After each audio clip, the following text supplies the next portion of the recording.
नेच्छन्ति मानवा फलम नेच्छन्ति पापस्य पापम कुर्वन्ति यत्नता।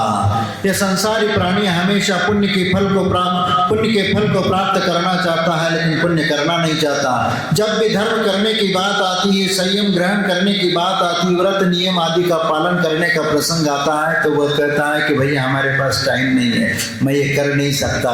इस प्रकार वह हमेशा जिसके माध्यम से पुण्य का अर्जन होता है, उन पुण्य क्रियाओं से वह दूर रहने का प्रयत्न करता है। लेकिन जब पाप कर्म का उदय आता है, लेकिन फलम नेच्छन्ति पापस्य, वो पाप के फल को नहीं चाहता। फलम नेच्छन्ति पापस्य पापम कुर्वन्ति यत्नता।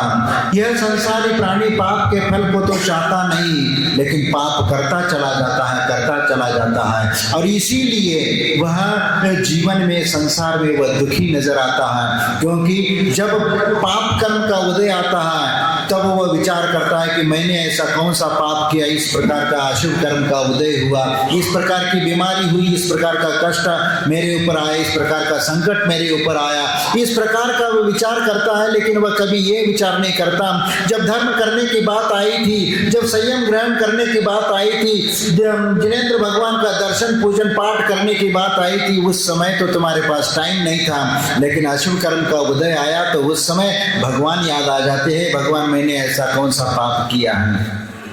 कितनी विचित्र बात है संसारी प्राणियों की कि जिंदगी में कभी अच्छे काम करने का कभी विचार नहीं करता, लेकिन फल तो वह अच्छे कामों का चाहता है। क्योंकि पुण्य से फलम इच्छन्ति, पुण्य के फल को चाहता है, लेकिन फलम नेच्छन्ति पापस्य पापम कुर्वन्ति यत्नता। और पाप करता चला जाता है, और दुख की घड़ी में फिर भगवान याद आने लगते हैं। तो ऐसे कैसे चलेगा कि हम संसार सागर में अनंत काल से भटक रहे, तो इसी के कारण भटक रहे।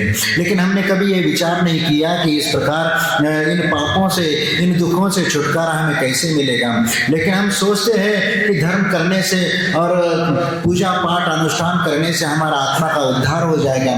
लेकिन सिर्फ इस प्रकार हम सोचते चले जाते हैं, लेकिन आचरण में वह चीज लाने का प्रयत्न नहीं करते हैं। और इसीलिए हम इन बातों को और हम ध्यान नहीं करते हैं, और इसीलिए हमें इन सब बातों का विचार करने की आवश्यकता है। जहाँ पर धर्म की बात आती है, तो वहाँ अधर्म की भी बात आती है। और इसीलिए हमें ये समझने की आवश्यकता है कि हम जिसको धर्म मान करके क्रिया करना शुरू कर दिया, तो वह धर्म की क्रिया पूर्ण रूप से सही है क्या गलत है, इसका निर्णय भी हमें होना चाहिए। क्योंकि जब तक अधर्म को नहीं समझेंगे तो धर्म को हम कैसे अपनाएंगे।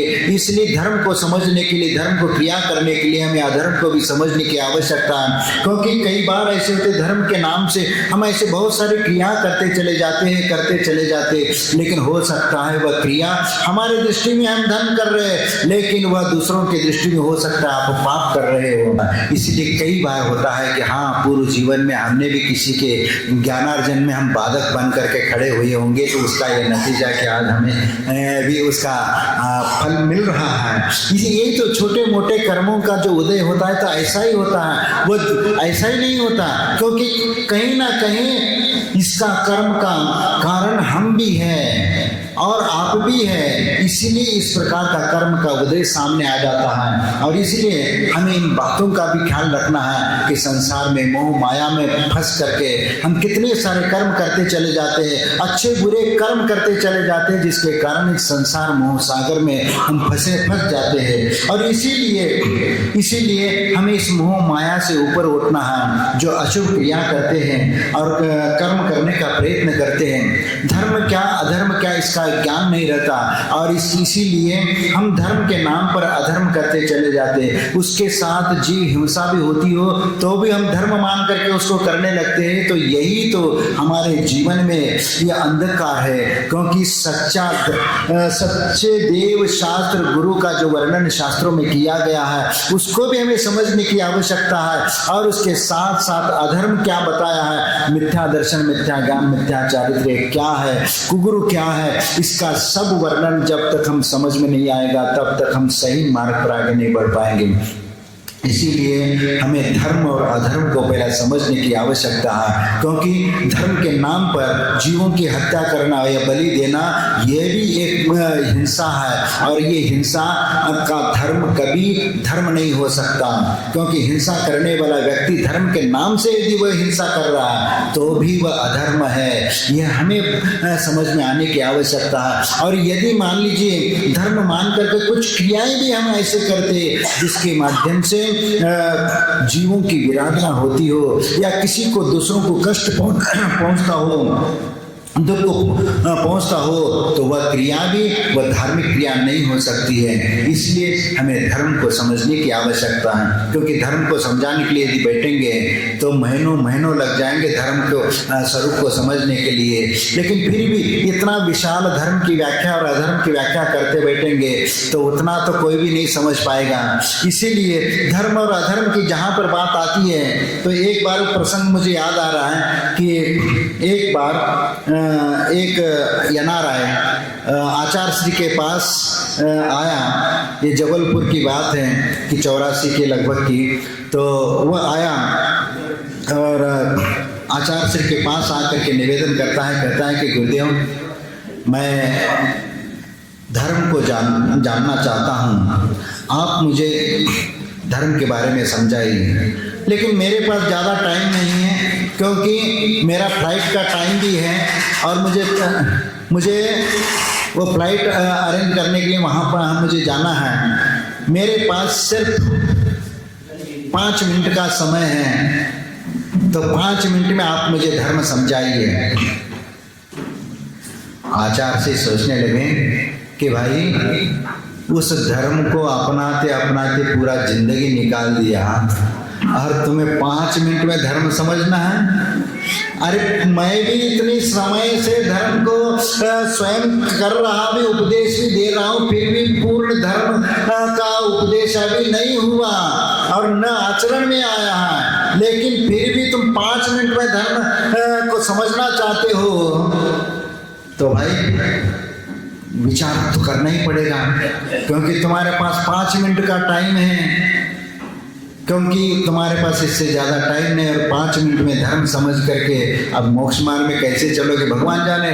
लेकिन आचार्य ने सोचा कि अरे ग्राहक आया है, 5 मिनट में लाए तो 5 मिनट में इनको समझा दे। यदि उसकी मति यदि बदल जाएगी तो हो सकता है इसका उद्धार हो जाएगा। तो आचार्य ने उससे कहा कि ठीक है, तुम 5 मिनट में बोल रहे हो, मैं 2 मिनट में आपको धर्म सिखाता हूँ, धर्म समझाता हूँ, धर्म क्या है और अधर्म क्या है 2 मिनट में आपको बताता हूँ। आचार्य ने कहा, जो आज तक तुम्हें अच्छा मान करके जो क्रियाकर्म करते आए हैं वह है अधर्म, और आज तक तुम्हें जो अच्छा नहीं लगा, जो करना मन नहीं किया, वह है धर्म। कुछ समझ में आया? क्योंकि आज तक तुम्हें मंदिर जाने का मन में विचार नहीं आया, क्योंकि मंदिर जाने का विकल्प नहीं है, और पूजा पाठ करने के लिए आपके पास टाइम नहीं है, और भी धार्मिक क्रियाएं जितनी भी करनी है उसके लिए आपके पास टाइम नहीं है, क्योंकि आपके मन को अच्छा नहीं लगता, क्योंकि ये सब क्रिया करने के लिए, इसके क्रियाकर्म के लिए आपके पास टाइम नहीं। यही तो धर्म है। जो आपको अच्छा नहीं लगता वही धर्म है, और जो जिसको समझ करके या जिसको आप अपनाते हुए जा रहे, जिसको आपको अच्छा लगता है वो क्रियाएं जो करते जा रहे वही तो अधर्म है। तो महाराज अब हमें समझ में नहीं आया। वो व्यक्ति बोलता है कि थोड़ा सा और खोल करके बता दीजिए। भैया तुम्हारे पास तो टाइम है ही नहीं है, तो तुम्हें कैसे समझाया जाए? नहीं महाराज, आपने जब धर्म की व्याख्या आपने बताई धर्म और अधर्म की, अब उसको मेरी विचार ऐसा होने लगा कि इसको तो पूरा समझ करके जाए, क्योंकि आज तक जो अच्छा नहीं लगा, अच्छा लगा और अच्छा नहीं लगा, ये दोनों बात की बात है। इसीलिए मैं जहाँ विदेश पे रहता हूँ वहाँ पर जिसको हम अच्छा मान करके चलते हैं, आज भौतिक साधनों का अंबार वहाँ पर लगा हुआ है और वहाँ पर उन सबको अच्छा मान करके चल रहे हैं, तो क्या वह सब अधर्म है? और जब हमारे पास टाइम नहीं मिलता, भाव तो रहते हैं लेकिन हम मंदिर नहीं जा आ पा रहे, या वहाँ पर मंदिर की व्यवस्था नहीं है इसलिए हम पूजा पाठ नहीं कर पा रहे, तो क्या वो भी अधर्म हो गया? और बहुत सारे ऐसे बातों को समझने की वह विकल्प करने लगा। तो आचार्य ने कहा कि भाई इसको समझने के लिए आपके पास टाइम तो है नहीं है, फिर कैसे समझोगे? महाराज अब तो मैं टाइम निकाल करूँगा, चाहे फ्लाइट लेट भी हो जाए तो कोई दिक्कत नहीं, उसको कैंसिल कर दूंगा और आगे के लिए धर्म समझ करके ही और अधर्म समझ करके ही मैं आगे बढ़ना चाहूँगा, क्योंकि जीवन में तो बहुत कुछ अच्छे बुरे कर्म करने पड़ते और होते हैं, और इसीलिए जब तक मैं इस धर्म और अधर्म को नहीं समझूंगा तब तक मेरा मोक्ष मार्ग पर आगे बढ़ना असंभव है। इसीलिए मोक्ष मार्ग पर चलने के लिए धर्म को आत्मसात करके चलना ये हमारा जीवन का एक अंग बनना चाहिए और उसी के साथ मुझे चलना है, और इसीलिए आप जो कहेंगे उसी के अनुसार मैं चलूंगा और उसी के अनुसार मैं कार्य करूंगा। जब आचार्य ने फिर उनको अपने हिसाब से उनको समझाया और इसके उपरांत वह वैसे उनका फ्लाइट मिस करने नहीं दिया, लेकिन जितना भी उनको संतुष्टि परक समझाना है उतना समझा करके अभी आप चले जाओ, फिर बाद में अलग से टाइम निकाल के आना, क्योंकि अभी आपका मन अटका है प्लेन में, क्योंकि उधर जाने का विकल्प है, और इसीलिए आप उस विकल्प को छोड़ करके सिर्फ धर्म और अधर्म को समझने के लिए अलग से टाइम निकाल करके आ जाना, तब तुम्हें अच्छे से समझा देंगे। अभी तो इतना सारभूत धर्म क्या है और अधर्म क्या है इतना तो आपको बता दिया। इसके उपरांत उनने और थोड़ी सी बात समझा दी कि आचार्य समंतभद्र स्वामी ने रत्नकर्ण श्रावकाचार्य में धर्म की परिभाषा करते हुए उन्होंने कहा कि देशयामी समीचीनम धर्म कर्म निबरहनम संसार दुखता सत्वान धरित्तमे सुखे।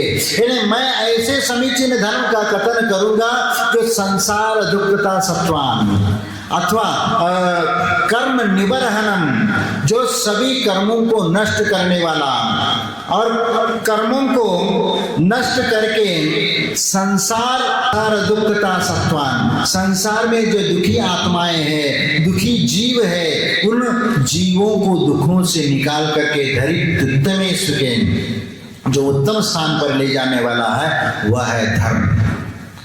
अब जो संसारी दुखी जीवों को दुख से निकाल करके उत्तम सुख की ओर ले जाने वाला वह है धर्म। तो उस धर्म का स्वरूप क्या हो सकता है?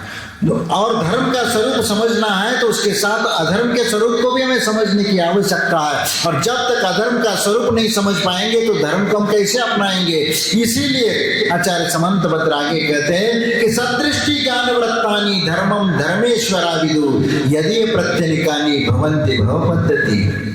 यानी सदृष्टि यानी सम्यक दर्शन, सम्यक ज्ञान और सम्यक चारित्र ये मोक्ष का मार्ग है। ये हमारे धर्मेश्वर ने तीर्थंकर आदि परम देव ने कहा है, ये धर्म है। और यदि प्रत्यनिकानि यानी इससे विपरीत मिथ्या दर्शन, मिथ्या ज्ञान और मिथ्या चारित्र भवन्ति भव पद्धति, ये संसार में दुख देने वाला है और संसार में भटकाने वाला है, यह है अधर्म।